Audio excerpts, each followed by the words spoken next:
अस्सलाम वालेकुम। Chapter number 1 इस टिश्यूमेट्री मेरा कंटिन्यू है फ्रॉम फर्स्ट ईयर केमिस्ट्री। इस चैप्टर में लास्ट वीडियो में हमने बात की थी लिमिटिंग रिएक्टेंट के बारे में, ठीक है, और साथ ही हमने उसके न्यूमेरिकल्स भी कंप्लीट कर लिए। अब आज की वीडियो में हमारा एक इम्पॉर्टेंट टॉपिक है theoretical yield and practical yield.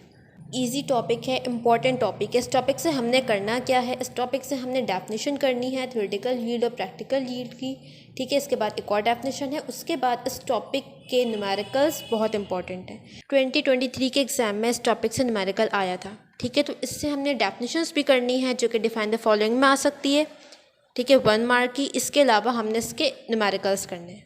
Topic start करते हैं। छोटा सा टॉपिक है, इजी टॉपिक है, बट इंपॉर्टेंट भी है साथ साथ, ठीक है। तो इसको हमने अच्छे से प्रैक्टिस करनी है। Theoretical yield and practical yield. तो देखो, यील्ड जो वर्ड है इसका मतलब होता है अमाउंट ऑफ प्रोडक्ट, ठीक है, कि कितना प्रोडक्ट हमें मिल रहा है, उससे हम क्या कहते हैं, यील्ड। उर्दू में इसे हम कहते हैं पैदावार, ठीक है। कोई भी सिस्टम कितना प्रोडक्ट बना रहा है, ठीक है। अब थ्योरेटिकल और प्रैक्टिकल। थ्योरेटिकल वर्ड से क्या समझ आ रहा है? थ्योरेटिकल हम उसे कहते हैं जो कि रियल ना हो। प्रैक्टिकल वो है जो कि हम प्रैक्टिकली परफॉर्म कर सकते हो, जो एक्चुअल हमें मिलेगा। अब हम डेफिनेशन देखते हैं। Maximum amount of product obtained by a balanced chemical reaction, ठीक है, वो अमाउंट प्रोडक्ट की जो कि हमें मिलेगी केमिकल रिएक्शन के ज़रिए। फॉर एग्जांपल, हम एक रिएक्शन करवा रहे हैं, ठीक है। हम क्या कर रहे हैं, एक रिएक्शन करवा रहे हैं, वाटर फॉर्म कर रहे हैं। हमने ऑक्सीजन लिया, हाइड्रोजन लिया, ठीक है। ये समझाने के लिए एग्जांपल है। क्या बन जाएगा प्रोडक्ट हमारे पास? वाटर, ठीक है। अगर हम इसकी इक्वेशन देखें, हाइड्रोजन ऑक्सीजन क्या बन रहा है, वाटर, ठीक है। अब हम क्या कर सकते हैं, अभी तक हमने जो काम किया था मास मास रिलेशनशिप में, वो काम हम यहाँ पर कर सकते हैं, ठीक है। हम क्या करेंगे, अमाउंट ऑफ प्रोडक्ट निकालेंगे लिमिटिंग रिएक्टेंट को यूज़ करके, ठीक है। हाइड्रोजन यहाँ पर लिमिटिंग रिएक्टेंट है। हाइड्रोजन से हमने क्या किया, वाटर का अमाउंट निकाल लिया कि भाई इस रिएक्शन में कितना वाटर बनेगा। ये काम हम कहाँ कर रहे हैं, पेपर पर कर रहे हैं, ठीक है। बैलेंस्ड केमिकल इक्वेशन को यूज़ करके सिर्फ अभी हम क्या निकाल रहे हैं, अमाउंट ऑफ प्रोडक्ट, ठीक है। हमने फॉर एग्जांपल 10 ग्राम ले लिया हाइड्रोजन, 10 ग्राम ले लिया ऑक्सीजन। हमारे पास जो वाटर आ रहा है फॉर एग्जांपल वो आ रहा है 20 ग्राम, ठीक है, समझाने के लिए। ये हमने निकाला अमाउंट ऑफ प्रोडक्ट। कैसे निकाला? केमिकल रिएक्शन को यूज़ करके, ठीक है। अभी तक हमने कोई भी एक्सपेरिमेंट, कोई भी प्रैक्टिकल परफॉर्म नहीं किया। हमने अभी क्या किया, सिर्फ इस केमिकल रिएक्शन को यूज़ करके निकाल लिया अमाउंट ऑफ प्रोडक्ट। तो ये जो हमारे पास अमाउंट ऑफ प्रोडक्ट आया है, कैसे आया है, बैलेंस केमिकल इक्वेशन को यूज़ करके, लिमिटिंग रिएक्टेंट को यूज़ करके, वो अमाउंट ऑफ प्रोडक्ट क्या कहलाएगा, थ्योरेटिकल यील्ड। इसे हम क्या कहेंगे, थ्योरेटिकल यील्ड। अब एक दूसरा तरीका क्या हो सकता है अमाउंट ऑफ प्रोडक्ट निकालने का, कि हम खुद वो रिएक्शन परफॉर्म करें और जितना हमें प्रोडक्ट मिले उसको हम मेजर कर लें, ठीक है। हमने यहाँ पर क्या किया, एक सिस्टम लगाया जहाँ पे हम ऑक्सीजन यूज़ कर रहे हैं, हाइड्रोजन यूज़ कर रहे हैं, क्या बना रहे हैं, वाटर। यहाँ पर हमने 10 ग्राम ही ऑक्सीजन ले लिया, ठीक है, 10 ग्राम ही यहाँ पर हमने हाइड्रोजन भी ले लिया। अब हम क्या करेंगे, वाटर फॉर्म करेंगे। वाटर जब बन जाएगा तो हम उस वाटर का अमाउंट मेजर कर लेंगे। फॉर एग्जांपल ये आ गया 15 ग्राम। अब जो ये अमाउंट ऑफ प्रोडक्ट हमें मिला है, इसको हम कहेंगे प्रैक्टिकल यील्ड। प्रैक्टिकल यील्ड की डेफिनेशन देखो, actual amount of product which is form in experiment. Experiment के नतीजे में जो हमें प्रोडक्ट मिलेगा, जितना अमाउंट हमें प्रोडक्ट मिलेगा, उससे हम क्या कहेंगे, प्रैक्टिकल यील्ड। अच्छा, अब यहाँ पर एक चीज़ तुम लोग नोटिस करोगे कि जब हम एक्सपेरिमेंट करेंगे ना, तो जो हमारे पास अमाउंट आएगा प्रोडक्ट का और जो हमारी थ्योरेटिकल यील्ड है, इनमें डिफरेंस आएगा। यहाँ पर भी अगर गौर करो तो देखो मैंने डिफरेंट लिखा है, ठीक है। थ्योरेटिकल यील्ड डिफरेंट लिखा है, प्रैक्टिकल यील्ड डिफरेंट लिखा है। तो एक्चुअल में भी ऐसा ही होगा।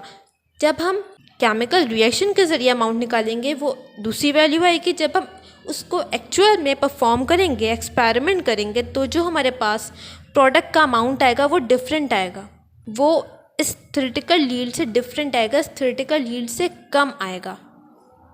तो इसलिए यहाँ पे क्या लिखा हुआ है, एक्चुअल अमाउंट, ठीक है। एक्चुअल हमें ये मिलेगा। हमने केमिकल रिएक्शन से 20 ग्राम निकाला, बट ये एक्चुअल नहीं है। हमें एक्चुअल क्या मिलेगा, जब हम एक्सपेरिमेंट करेंगे 15 ग्राम। तो ये प्रैक्टिकल है, ये प्रैक्टिकल यील्ड है, ये एक्चुअल अमाउंट है जो कि हमें एक एक्सपेरिमेंट के नतीजे में मिलेगा। ठीक है, दोनों बातें समझ आई। थ्योरेटिकल यील्ड क्या है?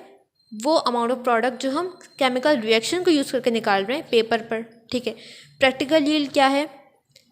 वो अमाउंट ऑफ प्रोडक्ट जो हम एक्चुअल में निकाल रहे हैं, एक्सपेरिमेंट करके जो हमें एक्चुअल अमाउंट मिलेगी प्रोडक्ट की, उसे हम क्या कहेंगे? Practical yield. यहाँ तक बात समझ में आ गई। अभी तक हमने क्या देखा कि जो प्रैक्टिकल यील्ड है वो कम होगा थ्योरेटिकल यील्ड से। ठीक है, अभी जो हमने एग्जांपल ली थी, थ्योरेटिकल यील्ड हमने लिखा था 20 ग्राम, प्रैक्टिकली हमें मिल रहा था कितना? 15 ग्राम फॉर एग्जांपल। ठीक है, तो ये कम आ रहा था प्रैक्टिकल यील्ड थ्योरेटिकल यील्ड से। अब अमाउंट कम होने की क्या वजह है? क्यों ऐसा हो रहा है कि जब हम कैलकुलेशन कर रहे हैं तो हमें ज़्यादा अमाउंट मिल रहा है, और जब हम प्रैक्टिकली परफॉर्म कर रहे हैं एक्सपेरिमेंट को तो हमें कम अमाउंट मिल रहा है। ठीक है, तो इसकी कुछ वजूहात हैं। पहली वजह ये हो सकती है कि कुछ रिएक्टेंट ऐसा है जो कि रिएक्ट ही नहीं हुआ। ठीक है, कुछ अमाउंट हाइड्रोजन का या ऑक्सीजन का ऐसा हो सकता है जिसने रिएक्शन में पार्ट ही नहीं लिया। ठीक है, वो रिएक्ट ही नहीं हुआ। एक वजह इसकी ये हो सकती है, तभी हमें अमाउंट में कुछ डिफरेंस मिल रहा है। दूसरी बात ये हो सकती है साइड रिएक्शन। देखो, कुछ रिएक्शंस ऐसे होते हैं ना जिसमें साइड रिएक्शन भी होता है। जैसे फॉर एग्जांपल जब कार्बन बर्न होता है ऑक्सीजन की प्रेजेंस में तो क्या बनेगा? Carbon dioxide gas. ठीक है, कंप्लीट ऑक्सीडेशन से कार्बन डाइऑक्साइड गैस बनती है। लेकिन यहाँ पर एक साइड रिएक्शन भी होता है। ठीक है, जब कार्बन इनकम्प्लीट ऑक्सीडाइज होगा ऑक्सीजन से तो साइड में हमें थोड़ा सा कार्बन मोनोऑक्साइड भी मिलता है। सही है, कार्बन जब ऑक्सीजन के साथ रिएक्ट करते हैं तो कार्बन डाइऑक्साइड तो बनती है, लेकिन साइड में हमें कुछ अमाउंट कार्बन मोनोऑक्साइड का भी मिलता है। तो जब हम बात करेंगे कार्बन डाइऑक्साइड फॉर्मेशन की तो हम क्या कह रहे होते हैं कि कार्बन रिएक्ट कर रहे हैं ऑक्सीजन से, क्या बना रहे? Carbon dioxide. ठीक है, हम उस वक्त इस साइड रिएक्शन को कंसिडर नहीं कर रहे होते, जबकि थोड़ा सा कार्बन का अमाउंट कहाँ पर यूज़ हो गया? कार्बन मोनोऑक्साइड बनाने में। तो ये वजह भी हो सकती है कि हमारा जो प्रैक्टिकल यील्ड कम आ रहा है थ्योरेटिकल यील्ड से। ठीक है, और इस साइड रिएक्शन को हम अपने कैलकुलेशन में कंसिडर नहीं कर रहे होते। तो एक वजह हमारे पास ये हो गई। दूसरी वजह ये हो सकती है रिवर्सिबल रिएक्शन। ठीक है, रिएक्शन हो सकता है यहाँ पर रिवर्सिबल रिएक्शन भी हो जाए कि जो कार्बन डाइऑक्साइड बना है वो ब्रेक होकर दोबारा से कार्बन और ऑक्सीजन बना ले। ठीक है, हम वहाँ पर देख तो नहीं रहे ना कि किस वक्त क्या बन रहा है, हम तो बस एक जो हमें लास्ट में अमाउंट मिला हम उसे कैलकुलेट कर रहे हैं। ठीक है, तो ऐसा भी हो सकता है। तो ये एक वजह और हो गई। इसके अलावा जो लास्ट हमारे पास पॉइंट है वो ये है फिज़िकल प्रोसेस। देखो, जब हम कोई केमिकल रिएक्शन करवा रहे होते हैं तो उसमें हम डिफरेंट प्रोसेस भी यूज़ कर रहे होते हैं। कभी हम वहाँ पर फिल्ट्रेशन का प्रोसेस कर रहे होते हैं, कभी अपने इक्विपमेंट्स को हम वॉश कर रहे होते हैं। डिफरेंट प्रोसेस है, क्रिस्टलाइजेशन है, डिस्टिलेशन वगैरह। तो होता क्या है कि इन प्रोसेस के दौरान भी कुछ अमाउंट रिएक्टेंट्स या फिर प्रोडक्ट्स भी लॉस हो सकते हैं। ठीक है, तो हो सकता है कुछ अमाउंट रिएक्टेंट या फिर प्रोडक्ट लॉस हो गया हो जिसकी वजह से प्रैक्टिकल यील्ड हमें कम मिल रही है। तो ये कुछ रीजंस थे कि क्यों हमें प्रैक्टिकल यील्ड थ्योरेटिकल यील्ड से कम मिल रही है। नाउ नेक्स्ट जो हमने डेफिनेशन करनी है वो है परसेंट यील्ड। ठीक है, परसेंट यील्ड क्या है? रेशियो है प्रैक्टिकल यील्ड का टू थ्योरेटिकल यील्ड। जब हम थ्योरेटिकल यील्ड और प्रैक्टिकल यील्ड का रेशियो निकालेंगे तो जो वैल्यू हमारे पास आएगी एक परसेंटेज की फॉर्म में आएगी। ठीक है, तो उस वैल्यू को हम क्या कहेंगे? Percent yield. इस तरह से हमने इसका फॉर्मूला भी बनाया है, percent yield practical yield divide by theoretical yield multiply by 100, क्योंकि बात किस में हो रही है? परसेंटेज में। ठीक है, तो इसको मैथमेटिकली हम इस तरह से भी लिख सकते हैं। अच्छा, अब ये तो बुक की बात हो गई, अब इसके पीछे कॉन्सेप्ट क्या है? ठीक है, परसेंट यील्ड का मकसद क्या है, क्यों हम परसेंट यील्ड कैलकुलेट कर रहे हैं, तो इस बात को अब हम समझते हैं, एग्जाम्पल से समझते हैं। फॉर एग्जाम्पल हमने एक सिस्टम लगाया, एक प्लांट लगाया जहाँ पर हम हाइड्रोक्लोरिक एसिड बना रहे हैं। हाइड्रोजन और क्लोरीन को जब हम कंबाइन करते हैं क्या बनता है? Hydrochloric acid. ये एक सिस्टम है। दूसरा सिस्टम भी है जहाँ पर हमने हाइड्रोक्लोरिक एसिड बनाया है। अच्छा, अब इस रिएक्शन से हमने जब इसकी थ्योरेटिकल यील्ड निकाली, फॉर एग्जांपल वो आ रही है 100 ग्राम। ठीक है, एक सर्टेन अमाउंट 50-50 ग्राम अगर हम यूज़ करें तो हमें for example 100 gram hydrochloric acid मिलना चाहिए। ठीक है, तो नंबर 1 जो सिस्टम है हमारा, वहाँ पर हमें for example 80 gram hydrochloric acid मिल रहा है और जो दूसरा सिस्टम है वहाँ पर हमें 30 ग्राम हाइड्रोक्लोरिक एसिड मिल रहा है। तो इन दोनों सिस्टम में से कौन सा सिस्टम ज़्यादा अच्छा काम कर रहा है? नंबर 1, क्योंकि ये जो हमें प्रोडक्ट दे रहा है वो ज़्यादा दे रहा है, ठीक है। इसकी जो प्रैक्टिकल यील्ड है वो करीब है थ्योरेटिकल यील्ड के।